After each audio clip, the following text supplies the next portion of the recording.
Jackson Radio Show. Welcome back, everybody. Polling. How many times do we need to talk about the polls?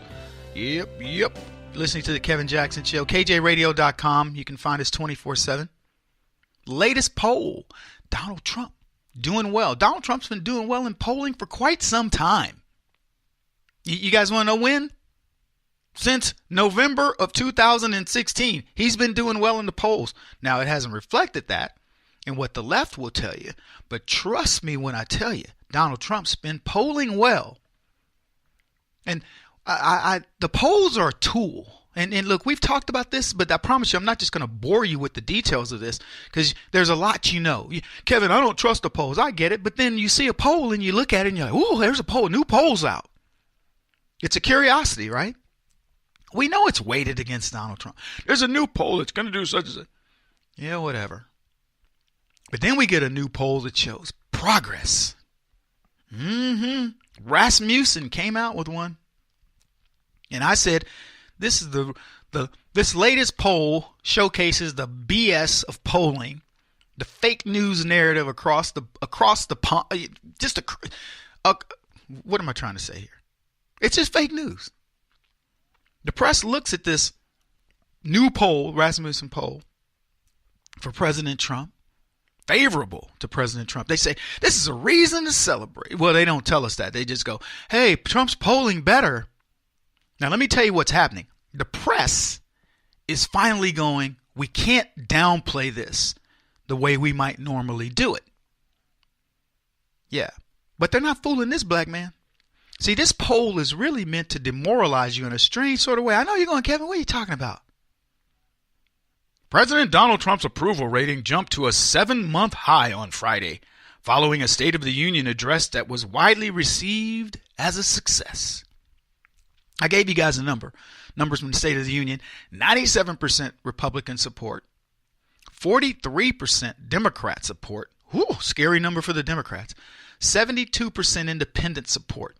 Again, by the way, all three of those are scary numbers for the Democrats. Because the Democrats have been trying to scare you, conservatives, Republicans, away from Donald Trump. And they got 3% of you to go for it. But 97% of you went, we ain't buying it. Get your nonsense out my face, man. So you didn't buy it. So what that means is Donald Trump has shored up the Republican base. Now I'll ask you, what do you think is going on inside of the rhino portion of the Republicans, the Mitch McConnells and the Paul Ryans and those guys who are now supporting Donald Trump practically like he's, the Pied Piper. They're following this dude like, what next, Mr. Trump? What next, President Trump? Because they've been forced to.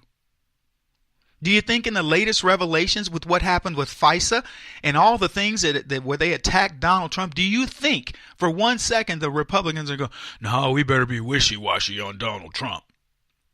They got it. And by the way, some of them were complicit.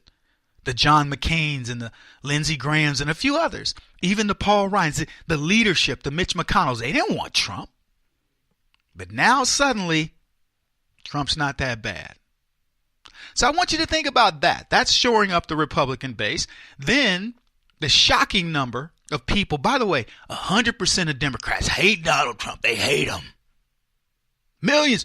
Hillary won the popular vote. Okay, good. 43% of them heard him speak at the State of the Union and went, you know what, that was a good State of the Union speech. Now, I'm just telling you, you got these vipers, these anti-Trump Democrats that hate this man. They've been taught to hate him, trained to hate him. They love to hate him. And now 43% of them no longer hate him. And then, of course, the independents, 72%. Who cares? It's a big number, blah, blah, blah. But you get what I'm saying. And then they tell you, the Rasmussen Daily Tracking Poll shows 49% of likely U.S. voters believe Trump is doing a good job in the White House. The same number disagree. 49% for, 49% against. So in other words, if Trump were to run for re-election again, he might not win. And then you get this. The last time the poll put Trump's number so high was mid-June of last year. Mid-June of last year, they had Trump polling at this rate. I think this was when they were still trying to that when they really believed that they could get him, that he was, they were, oh no, Donald Trump's the man. He's definitely the one that we want to run against Hillary. And they were embroiled in controversy with Hillary, Bernie, blah, blah, blah. So they thought they wanted Donald Trump. Yeah, the 49% number puts him above his performance level in the 2016 election, when 46.1% of voters chose him over Hillary and a handful of minor candidates. So he didn't even have a plurality. But now he's, 2.9, almost 3% higher than he was when he got elected. So, but you see how they kind of water it down. The same number disagree. This is where he was last June, but he dropped when he won. I'm just telling you guys, they don't fool me. This is meant to demoralize you. Now they go on to say this. They said the poll numbers could rise.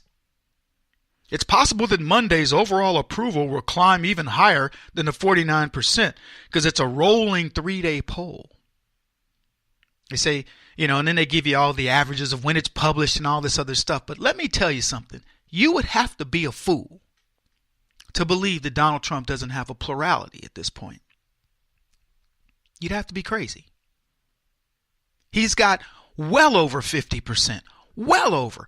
I would venture to tell you that Donald Trump, and again, I'm going back to State of the Union numbers, 97% of Republicans, 43% of Democrats, 72% of independents. Now, as a mathematician, if you tell me with that type of a plurality, the only one he doesn't have an advantage is with the Democrats.